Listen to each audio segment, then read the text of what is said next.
2026 presidential elections. And I happen to be both. So listen to me attentively. The political scientists say if Bobiwine can get votes in Buganda, parts of Busoga, and in all the urban centers of Uganda, he can win the presidential election, because the greatest number of registered voters are in the central. Out of the 17 million voters, about 7 million voters reside in Buganda. So their prediction as political scientists is that Bobiwine can win. Of course, not everyone in the central would vote for Bobiwine. That is a huge debate in political science. But in political philosophy, the debate is, of all the countries in Africa, how many presidential elections have changed presidents?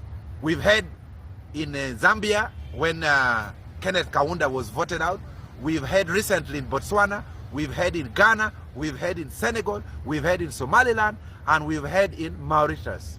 So only 6 elections out of over 1,200 elections in Africa since 1990 has changed presidential candidates. So the question is to us political philosophers, is Uganda, can the elections in Uganda change the presidency?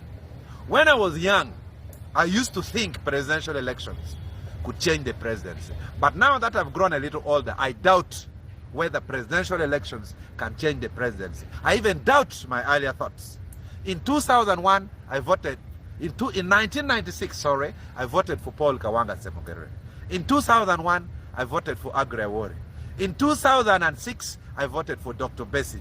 In 2011, I voted for Dr. Kiza Besigye. In 2016, I voted for Dr. Kiza Besigye. In 2021, I did not vote for any presidential candidate. So the trajectory, in my opinion, is that changing a presidential candidate from a political philosophy perspective in Uganda is possible, but very unlikely. So as an individual, I've decided to sit back and not support any presidential candidate and watch.